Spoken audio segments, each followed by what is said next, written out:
Hello everyone, welcome to Culinary Arts Catering. It's that time of the month to go ahead and do our next Butcher Block series of cooking lessons. Since the holidays are coming up, which by the way, we would love to take care of your holiday party as well, but in the meantime, if you're going to be doing a little bit of cooking of your own, we figured, well, this is one of those times where pumpkin pie is in season. So we're going to learn a little bit about how to make pie dough, how to make pumpkin pie. We're going to start with the dough, all right? So that's what I have here in front of us. Basically, real quick, easy recipe, pie dough, all right? This would be as easy as 1, 2, 3. Those are the ratios you need to remember. Then you have to remember that that's 1 part chilled water, 2 parts butter, I like butter over shortening, 3 parts all-purpose flour, usually a little bit of salt. And that's it for pie dough, all right? Now, how we put it together, that's the method, but this is the recipe. So now, usually, if you want to have your average 9-inch pie pan is usually going to require about 12 ounces of dough to make a nice crust on the bottom. If you're a little newer at the rolling out the dough and you want a little extra dough to work with and you don't mind, putting some of that extras in a different direction, go ahead and make a little bit more. So I'm actually going to show you how to make an 18-ounce batch. Here we go, we got flour.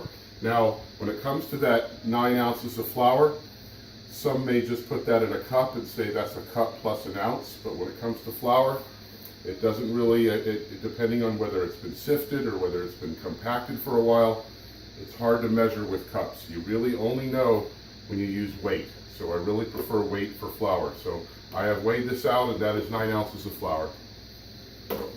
Here I have, some people would use a mixer for this. Some can do it by hand. I find that a food processor is a good idea. So I'm going to go ahead and use my food processor for this.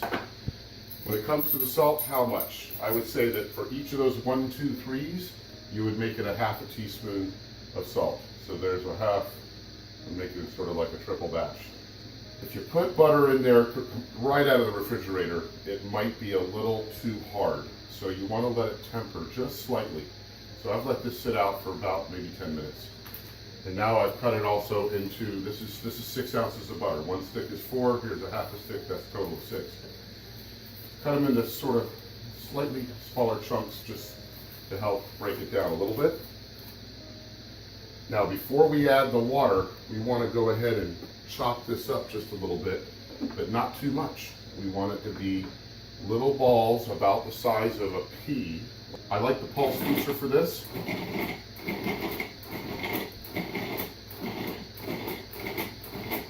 And it should look like there's little chunks. See, there's still some bigger pieces of butter, so we want to go a little bit further. But you don't want to overdo it, because we want little chunks of butter. That's what helps make a flaky pie dough flaky, is that it has those little particles of just the butter by itself, and that helps that separation and flakiness happen. Okay, so now the 3 ounces of chilled water. Why do we want chilled? Because we don't want that butter to form a smooth paste. We want that butter to stay separate. So I'm going to turn it on. Just going to slowly add the water. And this doesn't take very long. Forms a little bit of a ball. It's done. We don't want to overmix it. That would not make it flaky. That would make it mealy. So now I'm going to take this out. Now, we may have to adjust the consistency. Part of that was why is that flour can have different hydration levels. It can be, if you measured it by the cups instead of by weight, if you don't have a scale, then it may be more or less flour. But let's talk about what it should feel like.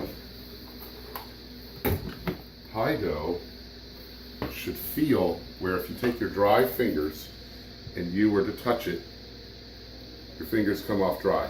But if you were to squeeze this, then it feels tacky and it feels a little wet. There's sort of that balance between wet and dry. And that's how you know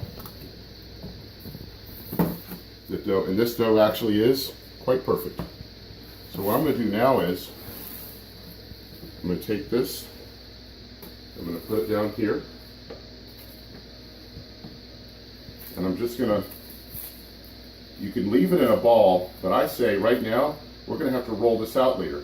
Let's go ahead and get some of the work done for us.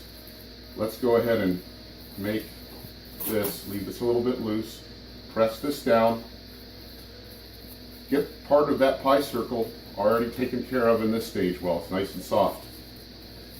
Now we can't roll this out yet for a couple reasons. One is it's so soft that it would be hard to handle. So we gotta chill it. Also, you gotta let it relax, because you want to have some time for this to, it'll be a little tougher if I didn't let it sit for at least an hour in the refrigerator. Overnight is probably recommended.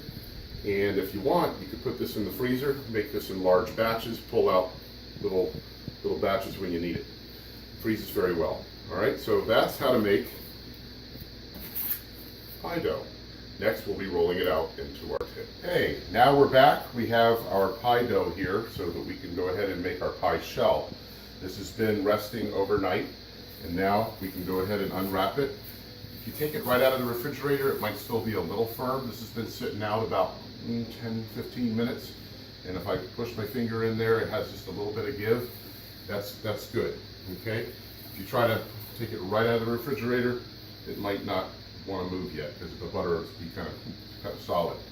Now I've got a little bit more all-purpose flour here. I'm going to be very generous, as you can see, with the first amount, okay? And then I'm going to do a little bit more on the top. You want to make sure that it's always dry. If it starts to stick, then it's not going to move for you. So now I want to roll it out. I always start from the center and I push outward. Okay, it's a little firm right now. Need to give it a turn. It's always good actually to move it a little bit so that you know that it's not sticking to the bottom. Okay, and this might be an okay time. Maybe check it. Turn it over. Yeah, nice and dry. That's what we want. Okay. Now remember, I only needed a 12 ounce, but I made this bigger one because if you're not real confident with this process, then having more dough is a little more forgiving. Okay. Now, so I'm pushing from the center outward. And how do I know when to stop? Well, one, we need to make sure that it's big enough for our shell. Two, we need to, we don't want it too thick, we don't want it too thin. So now, once I get it a little bit bigger, it's not going to be able to flip it over as much, but I wanted to make sure that it was plenty dry. So now, pushing in the middle towards the out. I don't have to push too hard now. Now the rolling pin does the work. Okay. Now with experience, you're going to kind of know how to sort of feel for thickness just by kind of touching it. But you want it to be generally even over the whole thing. And we know that it needs to be big enough to fill the entire pan. If it's too thick, it's going to make it kind of a tough shell. But if it's too thin, it may break. Okay, so I can sort of feel this. See, that's about maybe about a 1/16 of an inch. Okay. What I like to do is I like to fold this over very carefully. Some people get the rolling pin out. Okay. Brush off the excess. We don't want too much flour here. Okay, you don't need to grease the pan, not with pie dough. It's got plenty of oil in it already. Okay. Sometimes people would fold it over like this. Now again, as long as it's kind of still cold, then it's going to stay together just fine. Now I would put that little point in the center, gently fold it over, and put it back on the board. Last little trick, get underneath it and gently fold it over. All right. Now it's in there. Now what you want to do is you don't want to just press these corners and stretch that. You want to kind of lift it up and kind of let it sort of fall into place so that it's the same thickness. If anything, that's not the place you want thinner dough because that's where a lot of times the crust breaks off. You want that corner to be strong. So I'm kind of lifting it up and letting it fall into place, using my finger to sort of go to that little elbow. Now, here's the fun part too. I like to use scissors. Give yourself a fair amount of excess. At least this is the width. Go for maybe another 1/2 to 3/4 of an inch extra. Now, if you have a tear, I'm going to show you how to fix that. Don't worry, don't fret. What I do is I dip my fingers in some water and I say patch that on, and then that would kind of fill in the gap just like that. Now for the fun part, making the fluted edge. First we want to double the dough, double down on the dough. So I'm going to fold it under and then let it kind of rest back on the rim. Try not to mess that elbow up that we had before. And this gives us a little bit of a higher crust. And very common mistake is somebody will just kind of scrape along the side, not give yourself enough dough for the crust, and then the crust falls down. It's a little too thin, has a tendency to burn. Okay, so now we've done this. Lastly, let's talk about the fluting. Some places might be thinner than others. I suggest look for one of the thicker spots and start there. It's a matter of taking your fingers and kind of pinching them like this, and the thumb pushes out and makes this corner of the flute.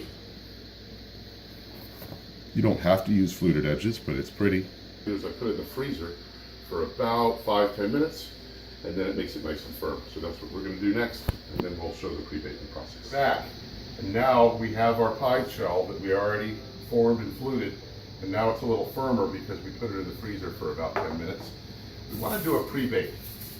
Well, you don't have to, but have you ever had a pie where the crust, especially on the bottom, was kind of soggy and wet? That's because they didn't do this step, and that's the pre-bake. This kind of makes it, the shell, get a little more cooked and give it a head start before we add a wet filling to it. Now notice that what I'm doing is I'm kind of pushing it into that little elbow corner part that we talked about first, and then kind of letting it sort of flare up. I don't want to fold it over, and I don't want it back like this. I kind of just want it to be, as you see it here, barely sort of touching the sides, but kind of exposed so that crust actually gets a little bit baked. Then I take, fancy gourmet cooking stores sell this for lots of money. That's like pie baking beads. I say, why do that? Buy black beans for 60 cents instead of pie baking beads for $5 or $10.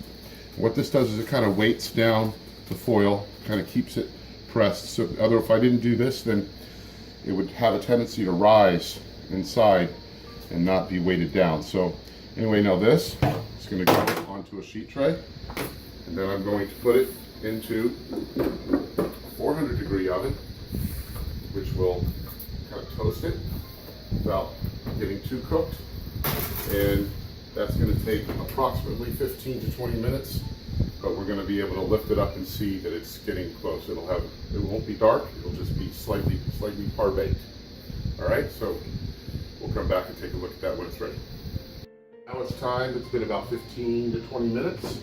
We're going to check on our pie shell, and we're doing a pre-bake. I can already smell a little bit of the aroma. That's good.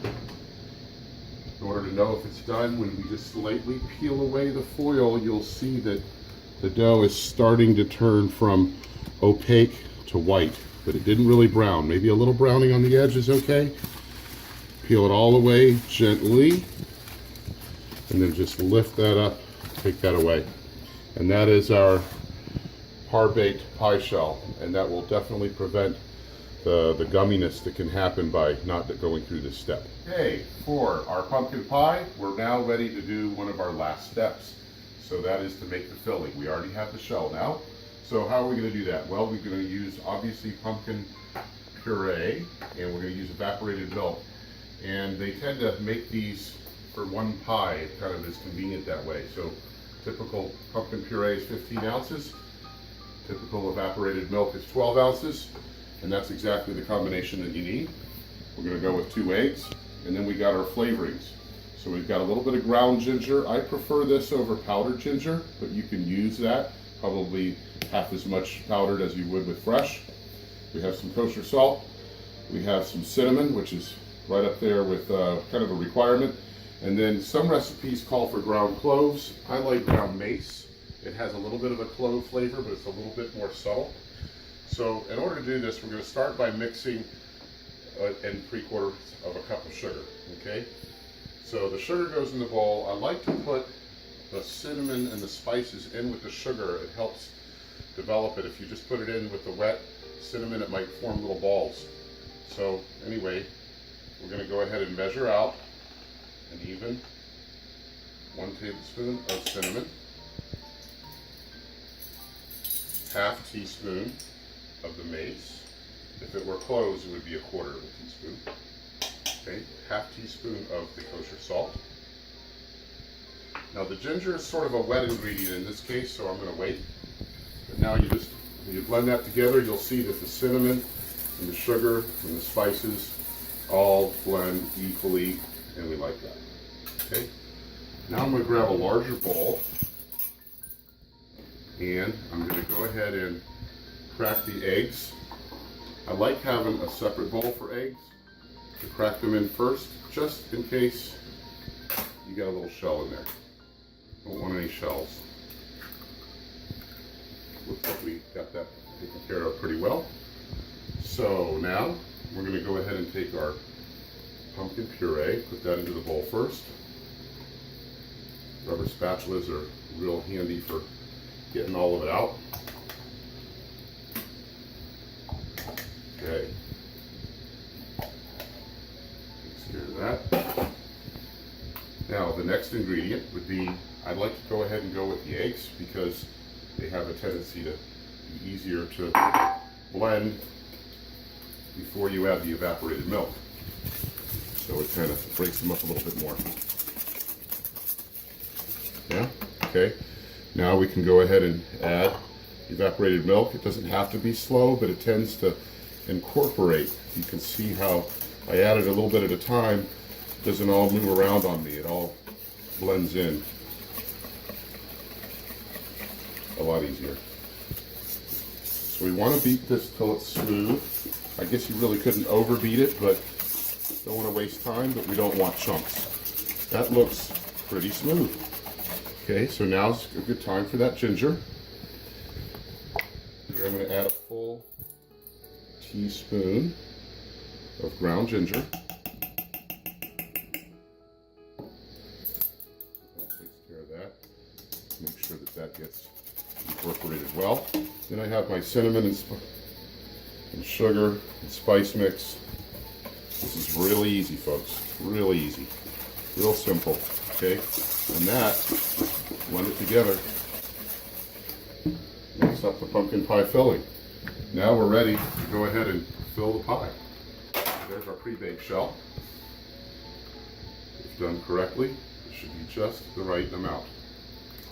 Now this doesn't really rise much, so we don't want to obviously go over the crust. There's a little piece of crust there that you want to fill it up as much as you can. Got a little piece there. Go ahead and clean that up. All right, that looks really great. Now this is just going to go into the oven. Move this over here gently. Okay, don't really need a water bath or anything special like that. I'm going to bake this at 350 degrees. It's going to take about almost an hour to maybe a little over an hour. A lot of that might have to do with what level you put it on the oven. And some of that might have to do with if you're baking 2 pies at once, then you might want to flip-flop them, turn them around in the middle of the process. But take this and carefully, gently move it into the oven. Try to put it towards the center. And then keep an eye on it. Maybe check it after about 45 minutes just to make sure that it's doing okay. And when a toothpick goes down in there and comes out clean, then it's done. Okay, so we'll check on that later. Ladies and gentlemen, boys and girls, we have a pumpkin pie. It has been baking for approximately 1 hour, and it is looking perfect. And we can tell by doing two things. When it's in the oven, you can kind of jiggle it a little bit, and if it doesn't wave loose, then that's a good sign that the filling is set up. Another good way of looking at it is taking a toothpick, a wooden one, and then put it into a little hole and then just sort of see if it comes out clean. And that is, you know, there wasn't any real liquid on there, so that says that the filling is set up. So this is looking great, nice brown crust, not burned. And this is risen a little bit because of the aeration that was in the eggs, but that will settle down a little bit and become probably a more concave. So to wrap things up, I hope you had a good time today, enjoying how we learned how to roll out pie dough, make a pumpkin pie. We hope that you do this for your holiday season. And speaking of the holidays, if you plan on having an event where maybe we could cater it for you, we'd love to hear from you. Also in the future, don't forget about us. We're around for the rest of the year, so if you've got a corporate event, weddings, mitzvahs, birthday parties, anniversaries, all of the above, we're licensed and insured to work in all banquet halls throughout the Tri-County area. We'd love to take care of you. Until our next month's Butcher Block series, have a great day.